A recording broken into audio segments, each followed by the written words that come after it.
Dan pemirsa, sementara itu pihak BMKG mengungkap adanya potensi tsunami imbas erupsi Gunung Raung, Tagulandang, Sulawesi Utara.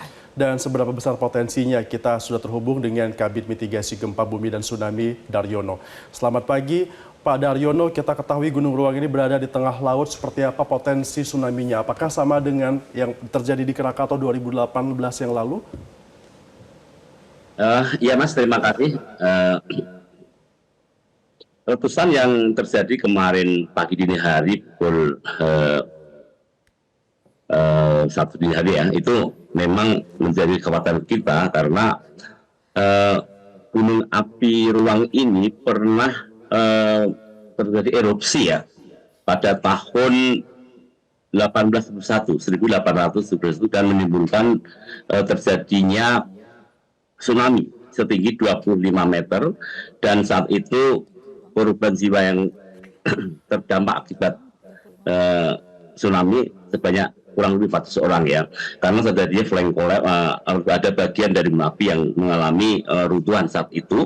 Dan tentu saja dengan terjadinya erupsi baik yang terjadi pada 16 bulan lalu, kemudian juga saat ini kemarin itu menjadikan perhatian BMKG untuk dengan serius memantau muka air laut dengan sistem kami yang cukup handal, namanya Indonesia Tsunami Non-Tektonik atau INAN-TNT, di mana sistem ini bekerja dengan cara mengintegrasikan seluruh sistem monitoring laut, dan itu menjadi sarana kami di dalam menentukan adanya deteksi dini potensi tsunami ya, sehingga kita bisa segera terbitkan peringatan deteksi dini tsunami.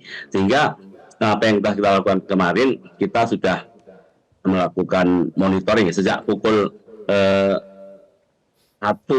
WIB ya, atau tepatnya pukul 00:15 ya, kita sudah melakukan monitoring di 6 type gate, stasiun type gate milik PIG yang dikerjasamakan dengan BMKG dan jadikan saran kami monitoring laut. Itu seperti type gate di Siau, Pulau Siau, itu saja gunung api ada di sini. Dan kemudian type gate Ngalipang itu di Sangihe, kemudian type gate Tahuna di Sangihe, kemudian type gate Peta itu di Sangihe juga, dan automatic warning station maritim di BMKG Bitung. Jadi ini semua kita integrasikan dan terus kita monitor dari Jakarta, di pusat peringatan di tsunami di BMKG Jakarta di Inapius, kemudian juga di BMKG Manado, kemudian juga BMKG Ternate. Kita secara bersama-sama terus memonitor, dan secepat mungkin jika terjadi adanya anomali muka air laut, kita segera sampaikan pada stakeholder yang terkait. Namun demikian, alhamdulillah ya, kita bersyukur hasil monitoring kita sejak pukul 00:15 pagi dini hari kemarin itu kita tidak mendapati adanya anomali muka air laut. Artinya hasil erupsi Gunung Ruang yang cukup dahsyat kemarin itu tidak berdampak secara signifikan terhadap perubahan muka air laut. Demikian, Mas. Iya, Pak Daryono, jika nantinya ada potensi tsunami, apakah sudah diprediksi kira-kira berapa radius dampak terkenanya dan bagaimana mitigasi untuk para masyarakat di sana? Iya, jadi ini tergantung dengan intensitas tsunami yang terjadi ya. Tapi yang pasti kita akan sampaikan warning ini dengan dasar worst case ya, bahwa di beberapa pulau sekitar seperti di Tagulandang, kemudian juga di Kepulauan Talaut, kemudian Sangihe, kemudian juga di Biaro, bahkan di Semenanjung Minahasa juga, itu juga akan kita berikan warning. Dan kita sudah siapkan warning itu, tinggal kita sampaikan kepada stakeholder terkait.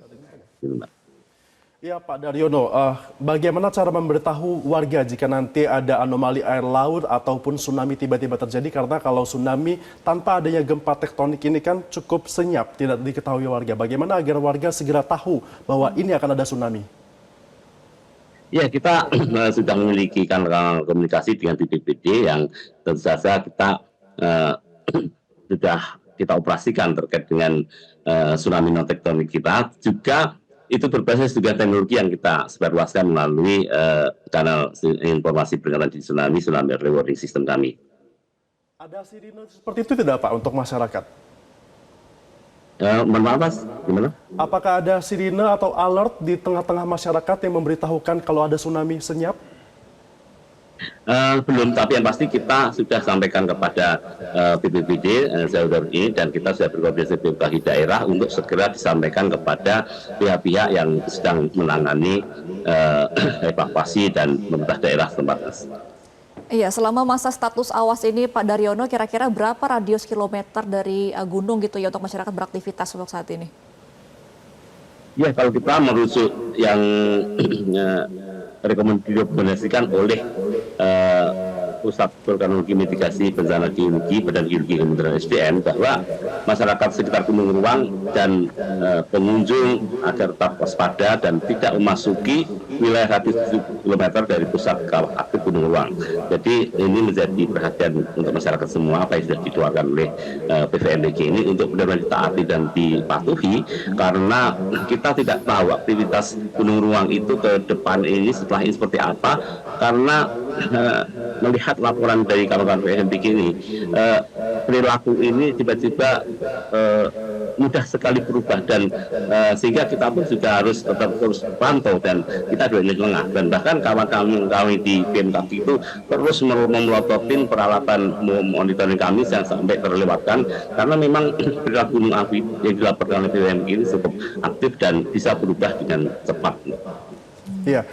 Pak Daryono, selain tsunami juga ada abu vulkanik, bahkan juga lava pijar yang kemarin membahayakan warga sampai dengan ke atap-atap rumah. Sebenarnya seberapa bahaya keluaran dari gunung api ruang ini erupsinya, dan juga di titik mana saja warga harus benar-benar waspada?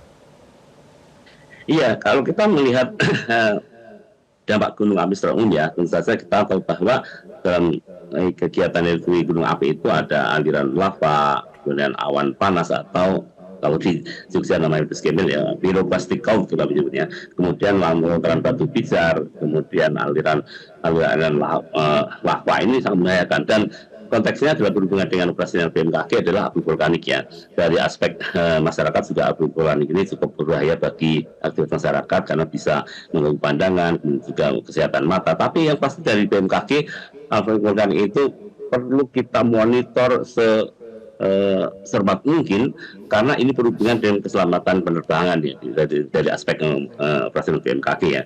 Dan dari apa yang sudah kita amati itu, kita juga memantau dari Volcano Observatory Notice for Aviation ya. Ini kemarin itu yang terbit tanggal 30 April kemarin ya, pukul 8.35 itu abu vulkanik sudah mencapai 5.725 meter di atas permukaan laut. Dan ini artinya dengan status oranye itu abu gunung itu menunjukkan aktivitas meningkat dengan kemungkinan peningkatan letusan dengan tinggi kolom di bawah 6.000 meter. Tentu saja vulkanik ash atau sore center ya, yang berada di Darwin itu sudah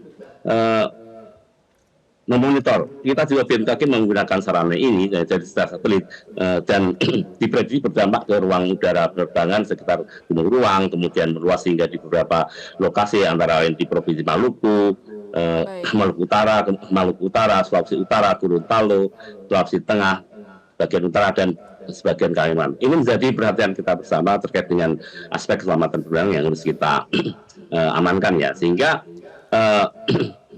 seberapa vulkanik terdeteksi dari monitoring yang dilakukan itu hasil laporan sudah dilakukan penutupan bandar udara di Samratulangi Manado, kemudian juga Bandara Zainuddin di Gorontalo, kemudian juga Pahuwato, Naha, Tahuna, kemudian Pulang Mundu, juga Sitaro, itu sudah dilakukan penutupan kemarin ya.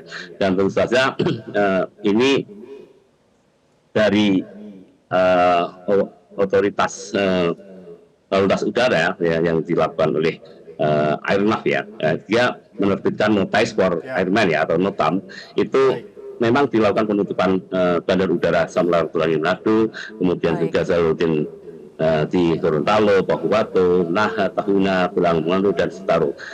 juga Baik. diperkirakan hingga hari ini sekitar pukul 12 siang nanti. Ini yang sudah kita dapatkan lapor-lapor terkait dengan itu. Namun BMKG terus memantau ini dan kita melakukan uji paper test untuk memastikan bahwa dampak sebenarnya gunung api ini dapat berbahaya dan untuk sebagian untuk dunia penerbangan, Mas. Oke, baik. Berarti dengan luasnya sebaran ini diharapkan masyarakat tetap waspada juga ya Pak ya, dan juga memperhatikan titik-titik rawan mana yang akan terdampak dari erupsi Gunung Ruang. Terima kasih Pak Daryono selaku Kabid Mitigasi Gempa Bumi dan Tsunami BMKG. Selamat kembali beraktivitas Pak Daryono. Jelajahi cara baru mendapatkan informasi. Download Metro TV Extend sekarang.